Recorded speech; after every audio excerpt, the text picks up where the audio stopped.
Life time achiever award, doctorate award என்று பல விருதுகளை தன் வசமாக்கியவர்.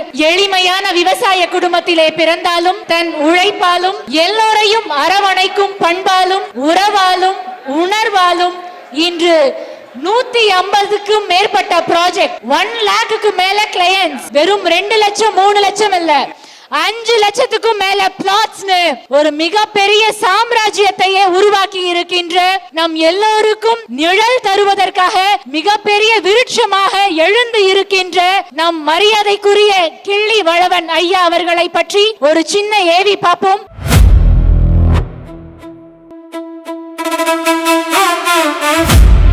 ஒரு நாட்டோட வளர்ச்சியின் முதல் காரணம் அந்நாட்டின் அரசர்.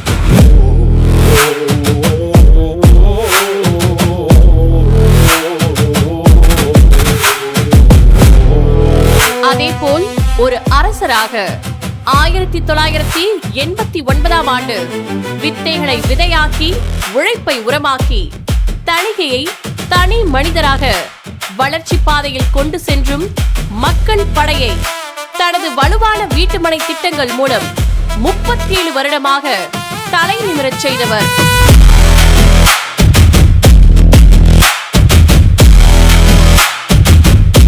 உழைப்பின் சிற்பியாய் தன்னை செதுக்கி தணிகை சாம்ராஜ்யத்தை அடுத்த தலைமுறைக்கு எடுத்து சென்ற பெருமை எங்கள் ஐயா அவர்களையே சேரும்.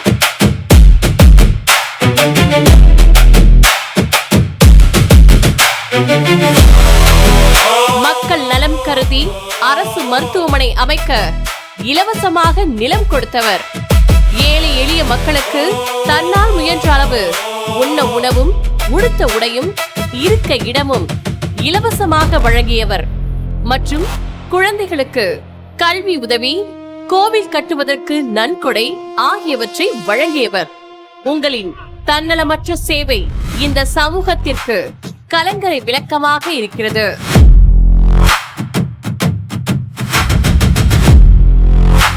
அது மட்டுமின்றி ரியல் எஸ்டேட் துறையில் உலக வரலாற்றிலேயே முதல் முறையாக மக்கள் அனைவரும் பயன்பெறுவதற்கு மாதத்தவணையில் வீட்டுமனை சிறுசேமிப்பு திட்டத்தை அறிமுகம் செய்தவர் இவரே.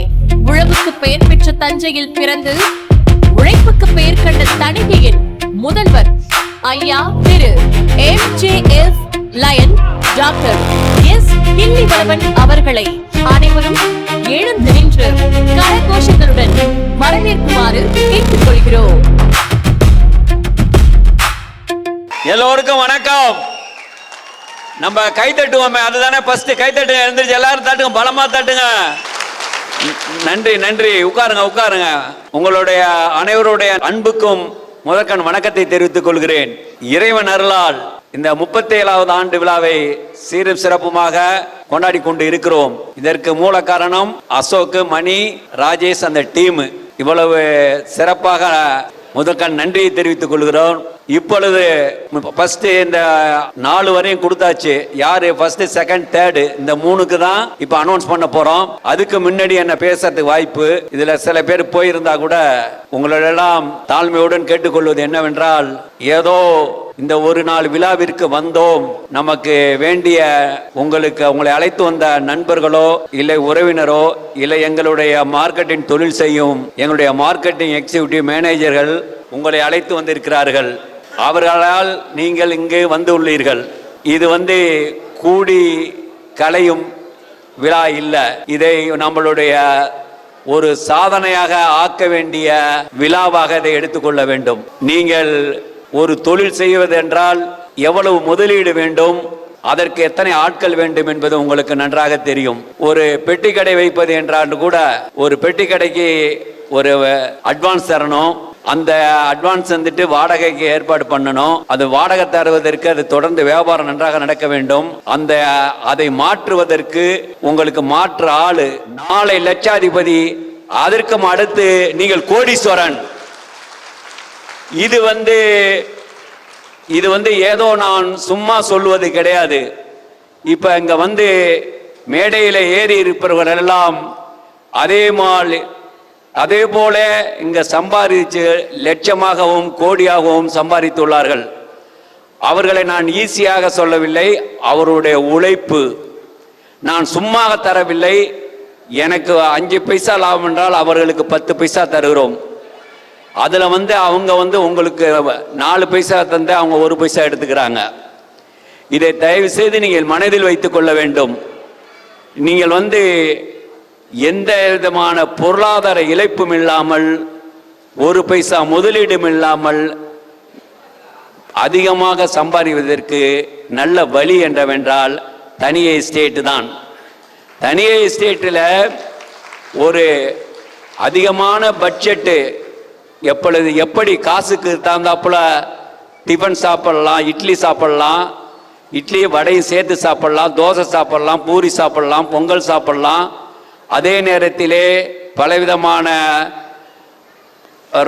சாப்பாடுகளில் பலவிதமான பதார்த்தங்களை கொண்ட சாப்பாடுகள், ஸ்பெஷல் சாப்பாடு சாப்பிடலாம். அதே போல பிரியாணியும் சாப்பிடுவதெல்லாம் உங்களுடைய காசுக்கு தந்தா போல். அதே போல் எங்களிடம் மனைகள் low budget, medium budget, high budget, மீடியத்துக்கு மீடியம் பட்ஜெட்டு இதெல்லாமே இருக்குது.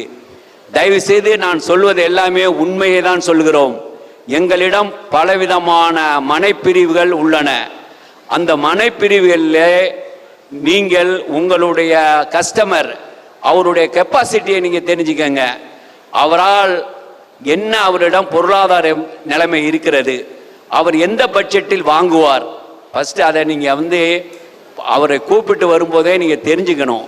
சார் ஐயா உங்கள் பட்ஜெட் என்ன, உங்களுக்கு எங்கள்கிட்ட லோ பட்ஜெட் இருக்குது, லோ பட்ஜெட்டில் வேணுமா, இல்லைங்க எனக்கு மீடியம் பட்ஜெட் வேணும், மீடியம் பட்ஜெட்லேயும் இருக்குது, இல்லை இதோட எனக்கு ஹை பட்ஜெட்டில் வேணும்னா ஹை பட்ஜெட்லேயும் இருக்குது. அவங்களுடைய நாடியை ஃபஸ்ட்டு தெரிஞ்சுக்கணும்.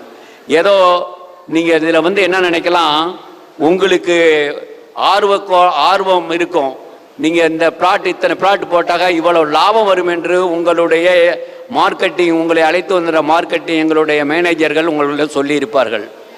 அதை நீங்கள் கணக்கு போட்டு வரும்பொழுது, நீங்கள் ஆட்கள் அழைத்து வரும்பொழுது அவங்க 10 பிளாட்டு கூட அட்வான்ஸ் தந்திருப்பாங்க. ஆனால் அவங்கள அக்ரிமெண்ட் போடும்போது 2 பிளாட்டுக்கு தான் வரும். அந்த 2 பிளாட்டில் 1 பிளாட்டு தான் ரிஜிஸ்டர் ஆகிறதுக்கு வரும். ஏன் சொல்கிறேன்னா, அப்போ நீங்கள் இந்த 10 பிளாட்டுக்கு உடைய லாபத்தை கணக்கு போட்டு இருப்பீர்கள். அது உங்களுடைய மனதை அளவில் பாதித்து இந்த ஃபீல்டில் ஐயோ நமக்கு என்ன ஆசைப்பட்டு நம்ம இத்தனை பிளாட்டு வாங்கிறதுக்கு வந்தோம், இத்தனை பிளாட்டு இவ்வளோ கமிஷன் கிடைக்கும்னு நினைச்சோம், ஆனால் நமக்கு என்னடானா கடைசியில் இல்லை அப்படின்னு நினைக்காம அந்த ஃபீல்டிலே நீங்கள் எப்படின்னா இப்போ கூட கவிஞர் கூட சொன்னார், கடவுள் உழைப்புக்கு ஏற்ற ஊதியத்தை தருவான். அடுத்தது நீங்கள் எது உங்கள் உழைப்பையே கைவிட்டாலும் நீங்கள் உங்களுடைய கடவுள் கருணைன்னா உங்கள் உழைப்பை கடவுள் உங்களை கண்டுகொள்ளாமல் இருக்க மாட்டான். நீங்கள் என்ன பண்ணணும், அந்த நேரத்தில் மனதளவில் பாதித்து மனசில் நம்மளால் செய்ய முடியாது, இவ்வளவுலாம் நினைச்சோம் அப்படி வல்லேன்னு நீங்கள் ஃபீல்டை விட்டு ஓடிட்டீங்கன்னா உங்களுக்கு உங்கள் வீட்டு கதவை தட்டி வந்த லட்சுமியை நீங்கள் வேண்டாங்கிறதுக்கு அர்த்தம். நல்லா ஞாபகம் வைத்துக் கொள்ளுங்கள். உங்களுக்கு ஒரு நல்ல வாய்ப்பு, தனிகை எஸ்டேட்டில் உங்களுக்கு நல்ல வாய்ப்பை நாங்கள் ஏற்படுத்தியிருக்கோம். எங்கள் மூலமாக எங்களுடைய மேனேஜர்கள் உங்களுக்கு ஏற்படுத்தி விட்டார்கள். எங்களுடைய ஏஜெண்டுகள்னு சொல்ல மாட்டேன், எங்களுடைய குடும்பத்தில் ஒருவராக இருக்கின்ற மார்க்கெட் எக்ஸிக்யூட்டிவ்கள் உங்களை தயார் பண்ணி கொண்டு வந்திருக்கிறார்கள். அதை நீங்கள் பயன்படுத்தி கொள்ள வேண்டும். தயவு செய்து இப்பொழுது நாங்கள் மாங்காய் மரமாக வளர்த்து, செடியை வச்சு மரம் வளர்த்து காய் காய்ச்சி இருக்கு, அதை போய் நீங்கள் அடித்து கொண்டு வாருங்கள் என்று தான் நாங்கள் சொல்லுகிறோம். அது அடிக்கும்போது கல்லை விடும்போது வெறுங்கல் உளுந்துக்கிட்டே இருக்கலாம்.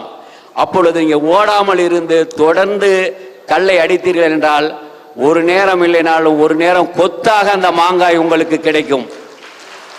அதே போல்தான் நீங்கள் நினைத்தது அந்த நேரம் நடக்கவில்லை என்றாலும் தயவுசெய்து நல்லா ஞாபகம் வச்சுக்கோங்க, உங்களுக்கு 10 பிளாட்ல 10 பேர் வாங்காத பிளாட்டு ஒருத்தர் 10 பிளாட்டை நிச்சயமாக வாங்குவார்கள். அதற்கு உங்களுக்கு என்ன வேண்டும், உங்களுக்கு தன்னம்பிக்கை வேண்டும், விடாமுயற்சி வேண்டும். நீங்கள் அதை தான் உங்கள்கிட்ட உங்களுடைய மூலதனமே நீங்கள் தன்னம்பிக்கை இழக்கக்கூடாது, உங்கள் முயற்சியை விடக்கூடாது. எதை கொண்டு வந்தோம், எதை இழந்தாய், தனியைக்கு எதை எடுத்து வந்தீர்கள், எதை இழக்கப் போகிறீர்கள்? நீங்கள் எதுவுமே இழக்கப் போவதே இல்லை. நீங்கள் வந்தது வெறுங்கையுடன் வந்தாலும் உங்களுக்கு கொத்து கொத்தாக குவியல் குவியலாக கொட்டி கிடக்கும் பொக்கிஷம் உங்களுக்கு இருக்கிறது. அதை அள்ளி செல்வதற்கு உங்களுக்கு மனதிலே உறுதி வேண்டும், உங்களால் முடியும் என்ற நம்பிக்கை வேண்டும். இப்பொழுது வெற்றி செல்வனும், இப்பொழுது இங்கே முன்னாடி வெற்றி செல்வனும், இப்போ அசோக்கு, மணி எல்லாம் எவ்வளவு உழைக்கிறார்கள். வெற்றி செல்வன் இப்போ தஞ்சாவூர்லையும் போய் லேஅவுட்லாம் போட்டு நல்லபடியாக பண்ணிக்கிட்டு இருக்கிறாப்புல, அங்கே விவசாயத்தையும் பார்த்துக்கிட்டு இருக்கிறாப்புல. இப்போ அதே மாதிரி தான் இப்போ மணியும் அசோக்கோ இப்போ இவங்க எல்லாமே நல்ல கடினமான உழைத்து கொண்டு இருக்கிறார்கள். எங்களுக்கும் இடம் வாங்குவதில் எவ்வளோ பிரச்சனைகள் இருக்க வேண்டும் உங்களுக்கு தெரியும். போட்டி இல்லாத உலகம் கிடையாது. இது போட்டி இல்லாத தொழில், எந்த தொழிலுமே போட்டி என்பதே இல்லாத தொழில் எதுவுமே கிடையாது. போட்டி இருக்கும், ஆனால் நாங்கள் இடம் வாங்குவதிலும் போட்டி இருக்கிறது. அதை நாங்கள் வெக்ஸாக நாங்கள் இடத்தை தயார் பண்ணி தரவில்லை என்றால் உங்களால் சம்பாதிக்க முடியாது. அதே மாதிரி தான் நாங்கள் அதில் வெக்ஸ் ஆகிட்டு போகாமல் எப்படி ஃபீல்டில் இருந்து நாங்கள் இடத்தை மேன்மேலும் வாங்கி தருகிறோமோ அதே மாதிரி தான் நீங்களும் உழைக்க வேண்டும். உழைத்து கொண்டே இருங்கள். தயவு செய்து இன்றைக்கு வந்தோம், இன்றைக்கு ஏதோ ஒரு கிஃப்ட் கிடைக்குது அது மாதிரிலாம் இல்லாமல் நீங்கள் பல பேருக்கு கிஃப்ட் வாங்கி தர, இன்னும் பல பேருக்கு உதவி செய்வதற்கு எங்களிடம் வந்தவர்களுக்கு வீடு இல்லாதவர்களுக்கு வீடு வாங்கி இருக்கிறாங்க, கார் வாங்கி இருக்கிறாங்க. இன்னமும் ஒரு வீடு கட்டி அவங்களுடைய நிரந்தர வருமானத்திற்கு ஏற்பாடு செய்து கொண்டு இருக்கிறார்கள். நாங்கள் மனமாற அவர்களை வாழ்த்துகிறோம். அதற்கு வழி தனியையிலே இறைவன் உங்களை இங்கு அனுப்பி இருக்கிறான்.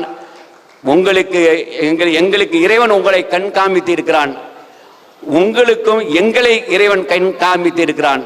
இந்த நல்ல வாய்ப்பை நீங்கள் பயன்படுத்திக் கொள்ள வேண்டும். விதைத்து கொண்டே இருங்கள். விதைக்கும் போது மரமாகும், மரமாகவில்லை என்றாலும் அது நாளைக்கு உரமாகும். நல்லா ஞாபகம் வைத்துக் கொள்ளுங்கள். விதைப்பதை மட்டும் நிறுத்தி விடாதீர்கள். நீங்கள் உங்களுடைய தன்னம்பிக்கை இழக்காதீர்கள், உங்களுடைய விடாமுயற்சியை விடாதீர்கள். நீங்கள் தொடர்ந்து எங்களுடன் பயணம் பண்ணினால் மணியும் அசோக்கெல்லாம் இப்போ இவங்கெல்லாம் சொன்னது மாதிரி இன்றைய லட்சாதிபதி நாளைய கோடீஸ்வரன். தயவு செய்து இது உண்மை, இதை மனதில் வைத்து நீங்கள் உழைக்க வேண்டும். நாம் எல்லோரும் நன்றாக வாழ வேண்டும் என்று கூறி இந்த நல்ல வாய்ப்பிற்கு நன்றி கூறி விடைபெறுகிறேன். நன்றி, வணக்கம். ஒரு மனிதன் உண்மையை பேசுறாரா அப்படின்னு எப்படி கண்டுபிடிக்கலாம் அப்படின்னா, தன்னுடைய வார்த்தையில எந்த அலங்காரமும் இல்லாம யதார்த்தமா ஒரு மனிதனால் பேச முடியுதுன்னா நிச்சயமா அந்த மனிதன் உண்மையைத்தான் பேசுறாருன்னு அர்த்தம். நம்மிடம் எந்த அலங்கார வார்த்தைகளும் இல்லாம நான் 5 பைசா சம்பாரிச்சா நீங்க ஒரு 4 பைசா சம்பாதிங்க, உங்களை சார்ந்து இருக்க ஒருத்தர் 1 பைசா சம்பாதிக்க வைங்க. நான் மட்டும் வளர்வதல்ல நோக்கம், நாம் எல்லோரும் சேர்ந்து வளர்வதுதான் நோக்கம் அப்படின்னு தன்னுடைய நோக்கத்தை தெளிவுபடுத்தி சென்று இருக்கிற மரியாதைக்குரிய கிள்ளிவளவன் அவர்களுக்கு நம்முடைய நெஞ்சார்ந்த நன்றிகள்.